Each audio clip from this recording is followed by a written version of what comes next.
Hi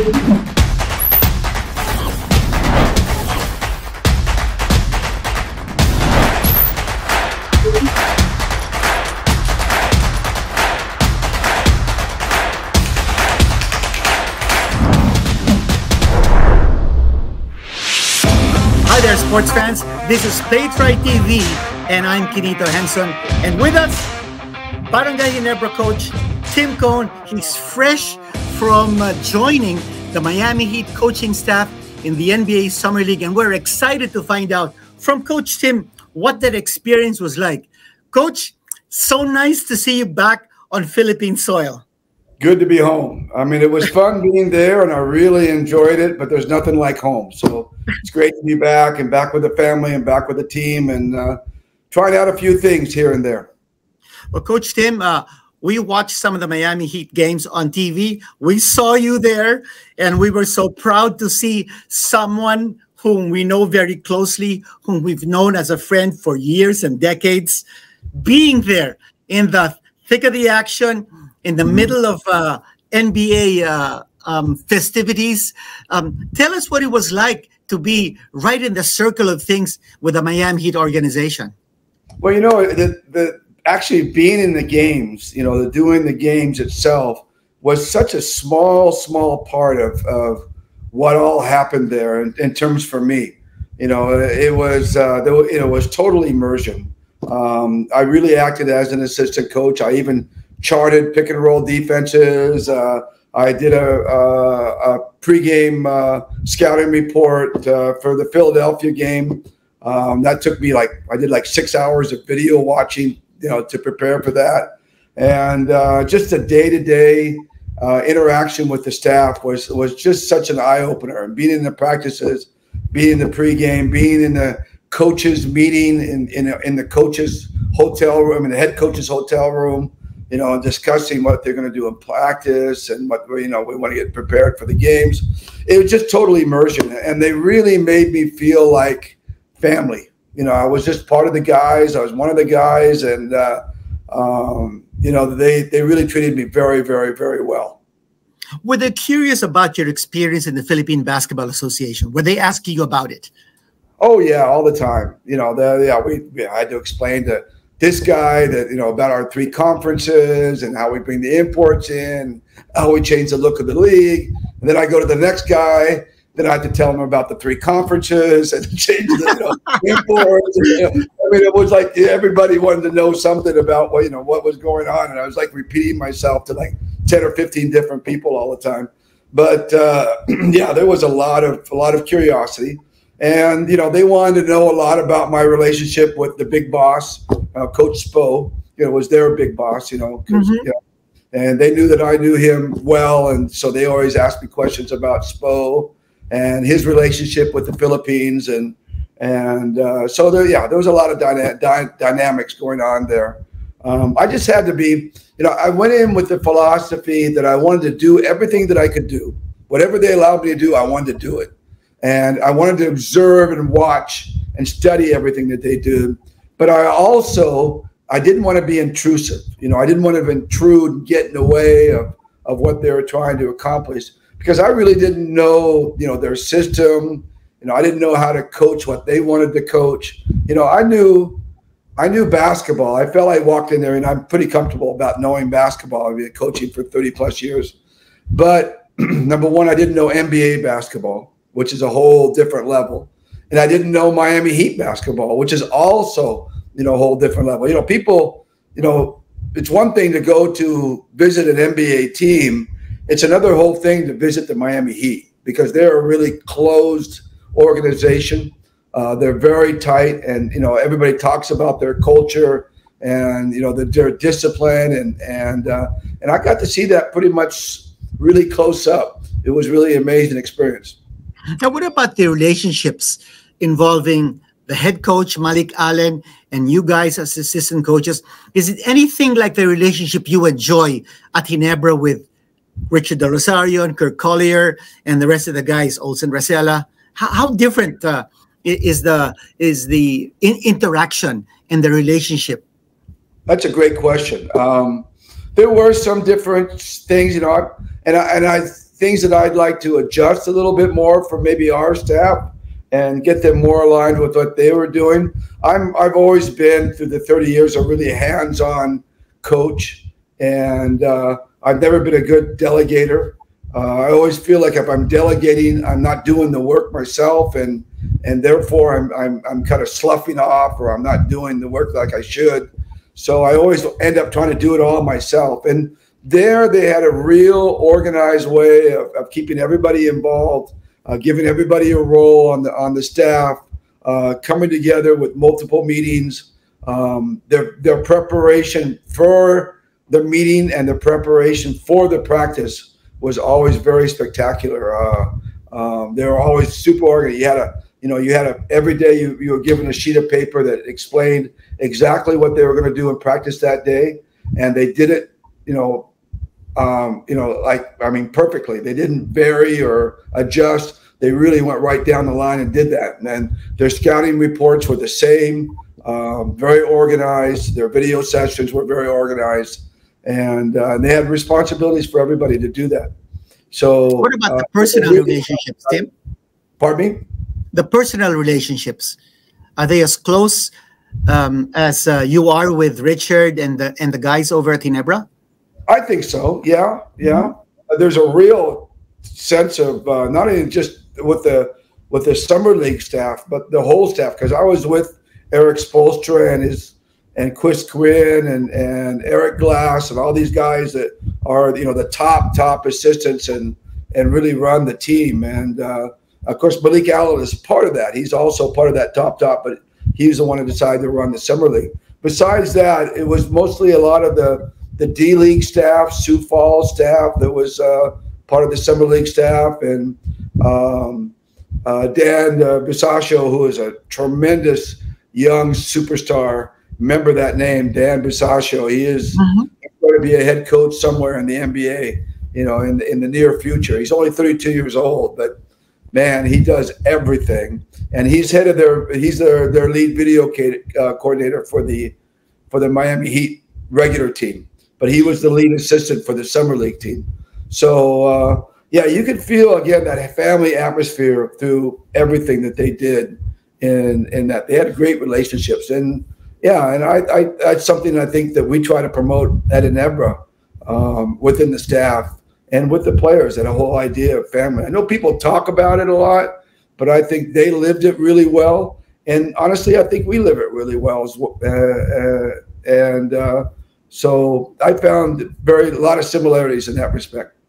Well, Coach Tim, what about objectives? With the summer league, are teams geared towards winning or trying out players in anticipation of possibly making it to the final roster? Are you guys looking to win, or we're just looking at how players react towards each other? That again is another great question. I haven't heard that question yet, and it's really a great question. And I think it varies when I look at from organization to organization. Some of the teams are built actually to win. I mean, they put on some really great players from their regular lineup, and they put them in there, or they fill it up with D-League players that have played together for the whole last year. And those guys are all know each other, and they know the system, and they play really tightly. I think the Miami Heat specifically were more about development. They wanted to develop and really see players and look more future. They weren't concerned as much about the winning and losing as they were about making sure this guy was able to showcase himself, that guy was able to showcase himself, and they were very concerned about that. And the coaching staff was all right with that. But when it came down to it, obviously we all wanted to win. Because you are, as a coaching staff, you're showcasing your talents as well. But I think the Miami Heat really had more of development in mind than some of the other teams. And the players on the Summer League roster, I think 4 of them played for the Miami Heat this past season. One guy, Yurtseven, he was born in Uzbekistan. Thank God he's not playing for Uzbekistan in the Asian League, and he's playing for Turkey. How is he? How is that guy? Well, he was. Go ahead. I'm sorry. I'm sorry to interrupt you. He was injured the whole time. And that was one of my, I told Omer Yurtseven, I told him that one of my big, disappointments of coming to the summer league was not being able to watch him play, because he was injured from he was with the Turkish national team, and they were playing a tournament in Turkey, the qualifiers, and he got hurt. So when he came to the summer league, he was just there for rehab and never got into a game or even got into a practice.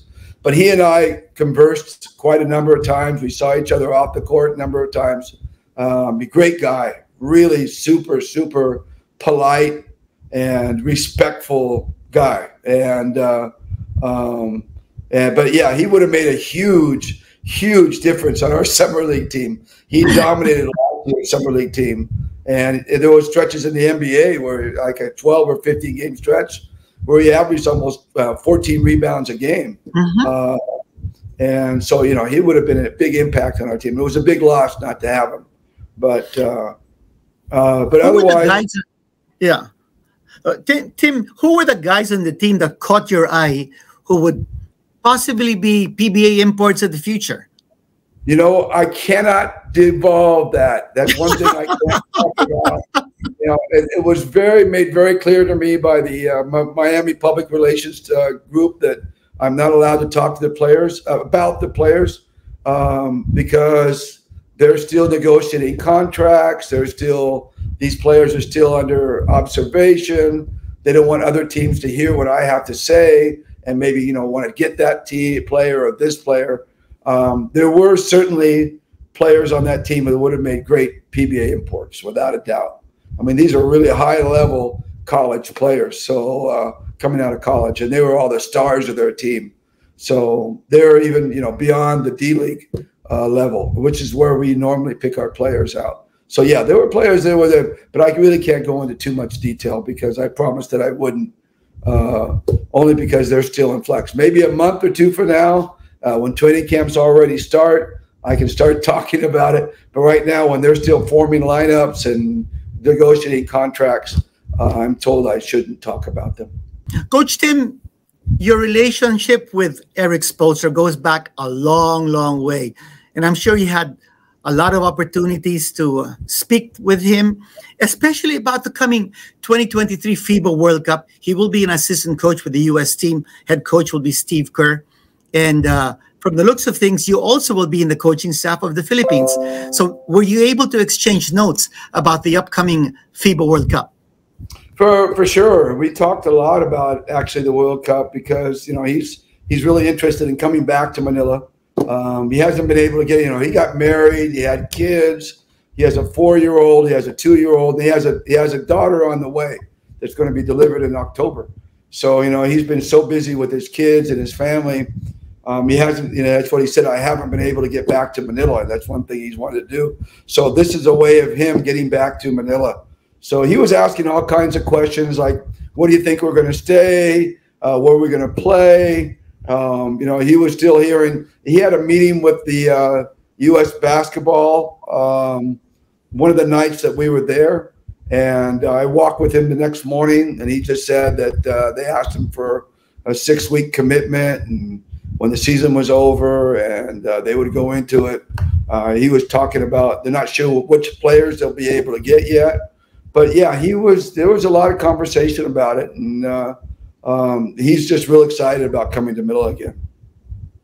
When you talked about 6 weeks, that's the same time period that Jordan Clarkson has told the GILAS officials that he'll be spending in the Philippines during that time in the run-up to the FIBA World Cup.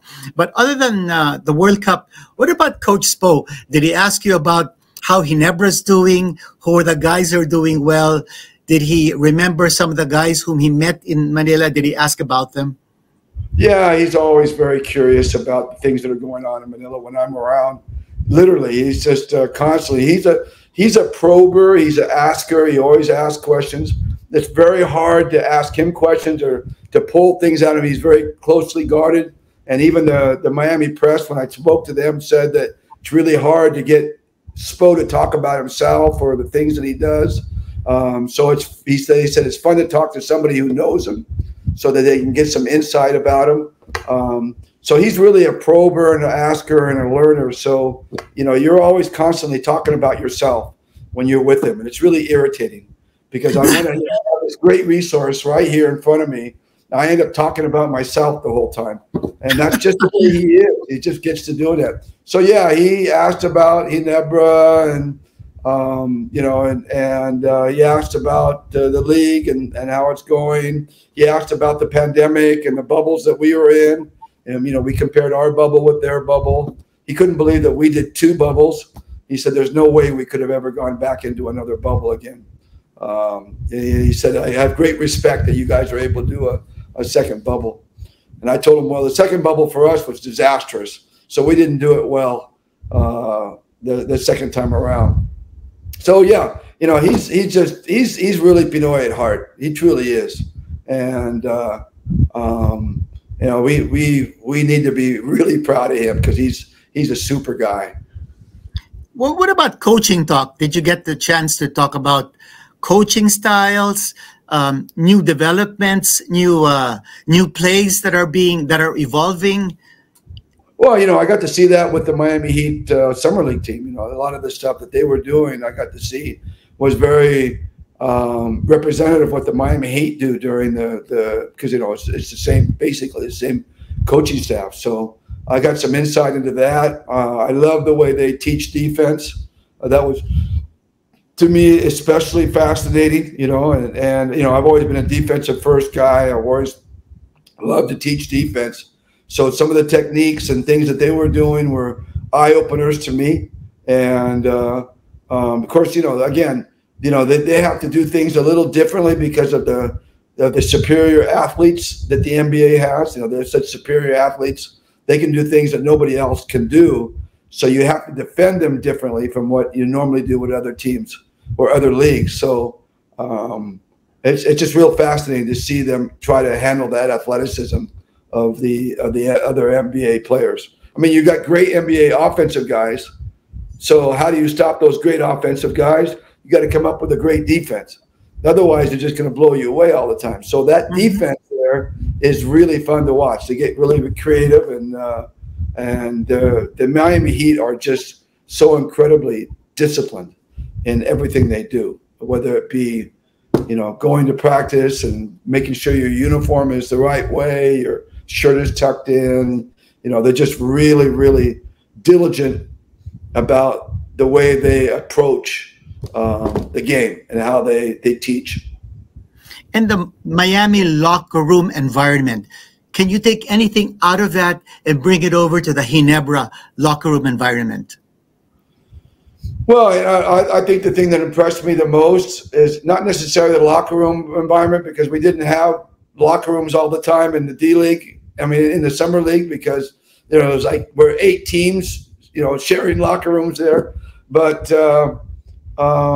to me, it was more, again, the team meetings that they would have before they got on the bus to go to the gym. We did most of this stuff in the hotel. When we got to the gym, it was really just go out and get warmed up and do some extra shooting, and then, you know, basically come back in for a short talk and then go out and play. It was really the team meetings and the preparation, the video work and the scouting reports are all done at the hotel in that regard. But I think the thing I appreciated the most was the energy in which they did everything and the energy in which they practiced. Really, really high energy stuff going on all the time. Well, Coach Tim, I asked you earlier about Coach Spo and his feelings about the coming FIBA World Cup. I'm sure you saw some of the games that the Philippines played at the FIBA Asia Cup. How can you evaluate our performance? We finished 9th. This was the worst finish of the Philippines in 13 years in the FIBA Asia Cup. Well, I just don't think that, you know, my own feeling. First of all, let me just say, first of all, that I know more about the Miami Heat than I do the GILAS, because I haven't been in a practice of GILAS. I haven't been any meetings, or I haven't met with Chot or Coach Chot or anything. So I'm just like everybody else, just looking on at this point. And I hope to get more involved as time goes on. But right now, I'm not really involved in it. So I'm basically just like everybody else, just watching the games and forming my own opinions.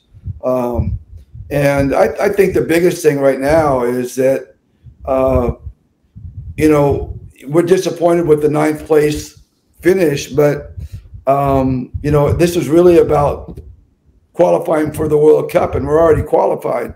So in many respects, this is just at this point, you know, we're just at a level right now where we're just still developing and evaluating the team. We're evaluating players. Bobby Ray was the first time he came and played. You know, we've seen some of the guys from Japan. We haven't seen really any of the true PBA players join in yet. The coaching staff still hasn't been finalized. Obviously, I'm supposed to be a part of it, but I haven't been involved at all. So it's all still very, very fluid. And so we're still in a period where we're still trying to develop a basketball team. And yeah, you know, it's nice that we would have a real definitive plan at this point, but it's difficult because of the PBA. PBA is still ongoing, and you can't just grab all the players out and play them in games in which there really isn't any bearing at this time. So to me, you know, what's going on with Coach Judd and that staff is that they're really in an evaluation period at this point. The winning and losing is not as important as the as the development of the group and the program. And so I think we're making too much.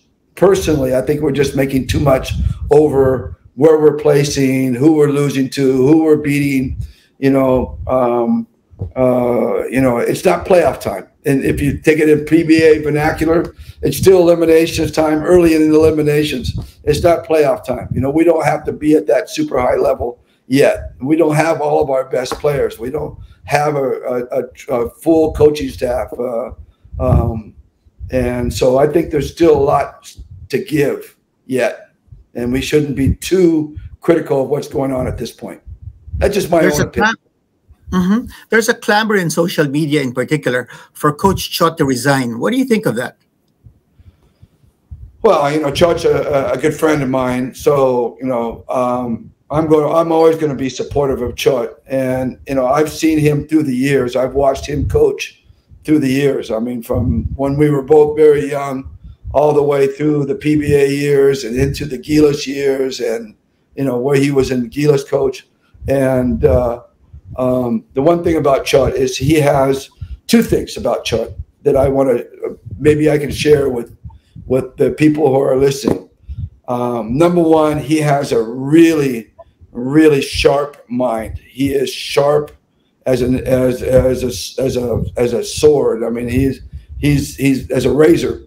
His mind, his basketball mind is one of the best that I've ever been around, first of all. And number two is that he has a great passion for the national team and for the country. And I think those two things put him in a situation where he can lead where this team needs to go. To me, I've always said this through the years. Anybody who's ever listened to me, the number one thing that we have lacked in our program, our GILAS program, our national team program, is continuity. And I think the continuity of continuing is the thing that really builds. You know, every time we face some failure, we want to scrap everything and start again. And if we ever did that, you know, through the years of Alaska or Pure Foods or Enebra, we always went through periods where we had, you know, failure.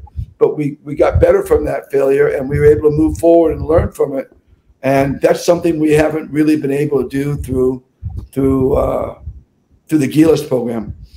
Think of all the coaches we've had on the national team over the years, starting with Sonny Jaworski, and then Norman Black, and then myself, and then Yang, and then Jong, and then Quinito, not you. I was looking right at you when I said it, you know, and then there was Ryko, and then there was, you know, Tab was thrown in there at some point. and then Chot again, and then Yang again, and then, you know, it's just been, there's been no real continuity all the way through. And that's always been, to me, the biggest failure of the GILAS program, is that we haven't been able to sustain continuity. So for me, because that's so important to me personally, to make a change right now would, again, destroy any continuity that we've tried to develop. You're going to have to start all over again. Think about it. When Yang Yao coaches a team, he wants players that are completely different from what Chot Reyes would want, or he's completely different from what Tab would want, or completely different from what I would want. You know, we all have our picks and chooses of who we want on that team. And then the system of Yang is different from Tab's, is different from Chot's, is different from mine, is different from Norman's. We all have. So every time you change a coach, you have to change the players and you have to change the system. And so you start from zero all over again, and then you got to build. And then you got to go through failure before you can realize success. So then what our problem is that every time we fail, we want to make a change again. So we don't use that failure to build on success. And then, so now the new coach comes in, he changes the players, he puts a new system in, then he has to go through that failure before he can get success, but he never gets to that part where he can get over that failure because we want to change again. So I don't know if that makes sense, but that's always been my big beef with the national team, is that we haven't been able to sustain any kind of continuity and go through failure to learn to success. In this particular tournament in Jakarta, we didn't have a naturalized player. Our top scorer, Dwight Ramos, wasn't available. Then the PBA players couldn't play except for Poy Eram, and that was because the PBA tweaked TNT's schedule. How much of a problem is that? More than perhaps continuity in coaching? Well, you know, you're not going to be successful if you can't get the players. It's that simple as that. It truly is. You're not going to be successful. You can get all the, you know, all the nice guys you want and put them on the floor, but if they don't have the talent to win, then you're not going to be successful. You want to get talent, and then through your coaching, make that talent better. And but you can't go with a bottom floor and build on it and expect it to be at a skyscraper later on. No, you got to be near that skyscraper where you can build up. So I don't know. You know, those issues are always those with the national team, and because of scheduling, player availability, you know, the ongoing PBA schedule. Suddenly, you know, we had a naturalized player, he gets an ACL. And it's, you know, it's tough to have 5 naturalized players and only play 1 at a time. So, you know, those things all happen, and it's really hard to plan for it. So from a coaching standpoint, you know, you just try to fight your way through it. But, you know, you're really going to battle failure at that point. But again, it didn't hurt us because we're already qualified and we're already going to be in the World Cup, and we still, you know, we still got a year ahead of us. So, you know, I'd like to come in and maybe help our defense a little bit, and maybe be a part of that. And you know, they're going to continue to tweak the offense, and we'll see. You know, if we're going to, which players will end up being on the team. We don't have any idea at that point. I'm not sure if Dwight Ramos will be available, if Bobby Ray, or you know, if it'll be an all PBA team. I'm not sure, but you know, the preparation time, apparently I just heard from you actually that we're going to take 3 months off so that they can prepare. And it's not just the 3 months, but we're going to start preparing obviously before those 3 months come as well. So what would you like the national team to be? A team made up of PBA players, or would you rather have a team that's dedicated to the national team, whose players won't play in any other league? What do you think of that idea?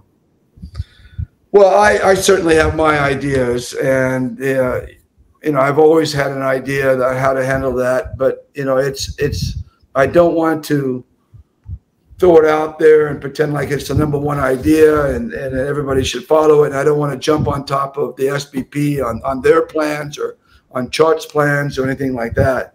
My feeling has always been you got to send your best players. You know, you got to send your best players, and whoever those players may be. It may be from outside, they may be younger guys, they may be veterans, but you got to find out and send your best players. And hopefully, from the coaching standpoint, you turn those best players into your best team. And that's not always the case. You know, your best players won't always equal your best team. And what is the best player, actually? You think about it. Is it the best shooter? Is the best offensive guy? The best defensive guy? You're going to bring 12 guys that are all super offensive players and not be able to play defense? Or are you going to bring role players? It's a lot more complicated than just, you know, drafting a fantasy league team, which is what we oftentimes think of, you know, basketball is just a fantasy league. Right? You want to get the best player. It's a lot more involved and more difficult putting the team together like that. And then building the chemistry and inputting the system. What I found was, just going back to Miami, was we only had 4 practices in 2 days. We had two-a-day practices to prepare our team for our first game in Summer League. And that was it. We had 4 practices. And it was amazing to watch them be able to put in a defensive system and an offensive system in 4 days. It was amazing. But and then from there, they just kind of grew it. And the team just got better and better as the Summer League went along. But again, they only had 4 days to prepare 12 new players to play together. It wasn't like there was a lot of guys that they didn't even know each other. And so it was really amazing to watch that preparation. So can we prepare in time? Yeah, we can prepare. What about the timing of your involvement? And the timing of your involvement with the national team? The timing of your involvement with the national team. There will be a window in August. Will you already be part of the staff for the next window? I don't know. I haven't been given that kind of information yet of where and when they want me to start working. Like I said, I've not been in a practice. I've not been in any meeting. I haven't met with any of the officials. I haven't met with Chart even yet. All I know is that they've asked me to be a part of it, and I agreed. But there's really been no plan since then. But I would assume after the conference is over, then maybe I'll have a chance to step up and help where I can. I don't know my role yet. Like I said, I'm a defensive guy, so I assume Chuck will put me where my strength is and help me, let me work on the defense a little bit. But you know, who knows? Coach, there's talk that Jordan Clarkson has agreed to play for GILAS in the next window, and they're trying to bring in. They're trying to bring in Kai Soto. Plus, since the first game of the next window is on April 25 against Lebanon in Beirut, plus a big game against Saudi Arabia on the 29th, and that'll be August 29th. That'll be at the MOA Arena, 2 days after the 1-year countdown for the FIBA World Cup will be launched, and that will be a big Tissot giant clock at the SM by the Sea. So a lot of activities surrounding this next window.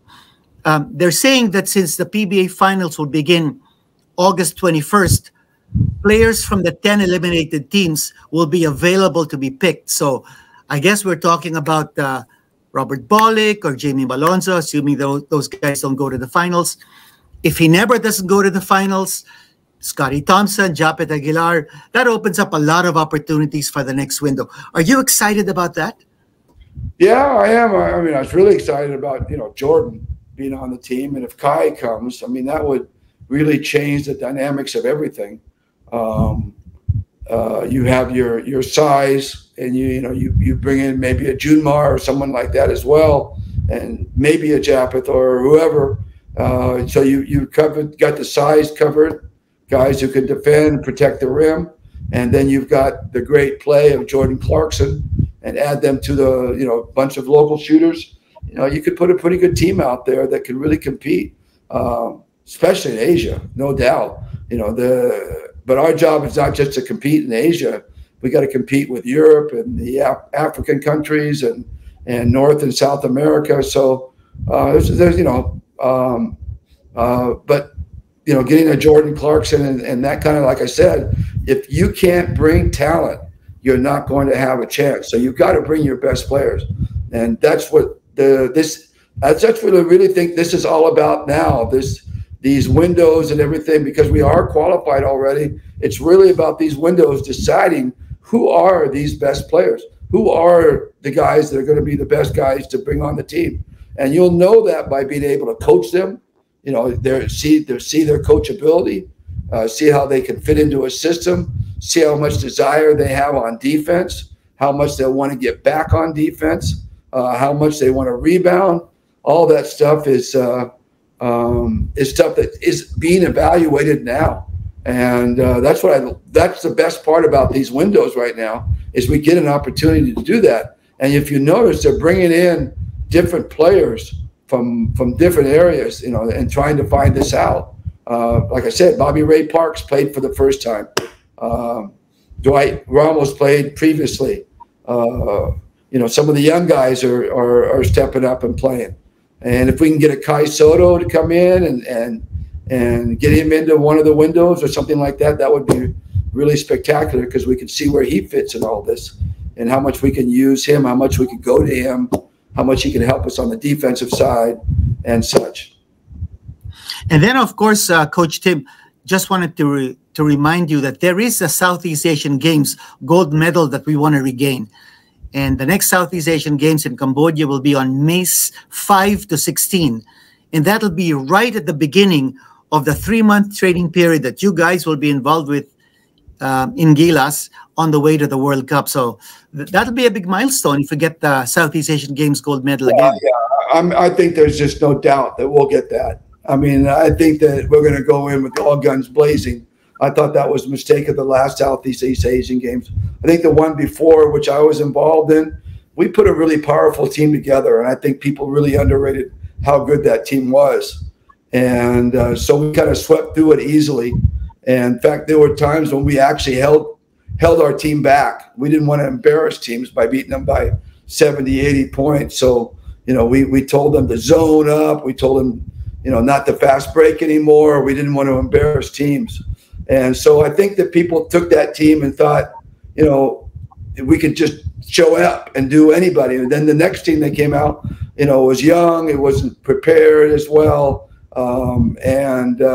It was hastily put together. And, they came with a bunch of naturalized players this time.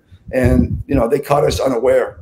But it's like, to me, it's like the U.S. When the U.S., before the dream came, mm-hmm. They started thinking we play anybody. They sent college players and amateur players to the Olympics, and all of a sudden Russia beat the U.S. and suddenly they weren't able to dominate anymore. And so the U.S. said, okay, we're going to go in all guns blazing. Then you got Magic Johnson, Larry Bird, Michael Jordan, Scottie Pippen, and they went out and just embarrassed everybody. So I'm not worried about the Southeast Asian Games. We took it lightly last time. That happens. It happens to the U.S. team. I know this next Asian Games, we're going all guns blazing, and we're going to blow people out. There's no doubt about it. So I beware. If you're a Southeast Asian team, basketball team, beware, because we're coming back big time next time out, and we're going to recover that gold medal. Well, very inspiring and very encouraging words from you, Coach Tim Cohn. And we want to thank you for your time. Always a great pleasure and honor to be with you, talking basketball, talking GILAS, talking Miami Heat, talking Ginebra. And Coach Tim, before you go, if you could just ask our viewers to continue supporting the PBA, GILAS, not losing hope, perhaps not bashing too much, not being too critical of Coach Tim. Well, I think everybody has a right to their own opinions, and they're going to see the game in a certain way. But like me, like I said, I'm not there. I'm not in the practices. I'm not behind the scenes. I'm not in the meetings. And that's how we are. We're all just fans at this point. And sure, there's always going to be disappointment when we lose with Ginebra. we're always such huge disappointment amongst the millions of fans that we have. And that's our responsibility, to find ways to continue to try to get back into it and start to win again. And I think that's where GILAS is right now. I think GILAS is, they've gone through a little bit of hard times, but the hard times you go through, you find your way through. And again, the best way for success is to learn through failure. So, like I said, I've not been there. I'm not there. I'm just with all the other guys. But so for me, I'm going to support them no matter what. And I hope everybody else does, because they represent us, and we want them to do the best for us. So, I'm a true believer in Coach Chut. I always have been. And I think he'll find a way to make this country proud, like he did in the World Championships in what was it, Spain? I mean, that was maybe one of the proudest moments we ever had, was playing that World Championships in Spain. And I think the preparation is going to be similar, and I think we're going to make the country proud again. I think he will. So I'm in his corner, very definitely. Thanks very much, Coach Tim, and we're looking forward to seeing you on the GILAS bench in the very, very near future. And best of luck to Barangay Ginebra.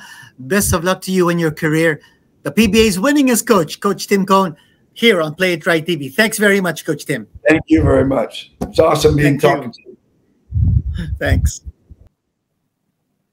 Well, there you have it, folks. Coach Tim Cone telling us about his feelings about Ginebra, and sharing with us for the first time his experience with the Miami Heat organization in the NBA Summer League. And if you like this video, please like and subscribe. Also, hit that bell button so you get notified every time we have new information, new episodes, new insights for you. We'll run it through you all the time because you are subscribed and you've hit that bell button. Also, let's not forget to thank PlayItRight.com, and that's the website where you can log on to, you can access all the wonderful sports equipment that you can find at very reasonable prices. The secret is they're always on sale. ASICS shoes, Molten basketballs, Mikasa volleyballs, Mueller sports accessories, all sorts of things. So please don't forget PlayItRight.com. You'll be able to get all the sports equipment, all the sports apparel and footwear that you can only imagine at very reasonable prices. Again, this is PlayItRight TV. Quinito Henson, maraming salamat po. PlayItRight TV all the time.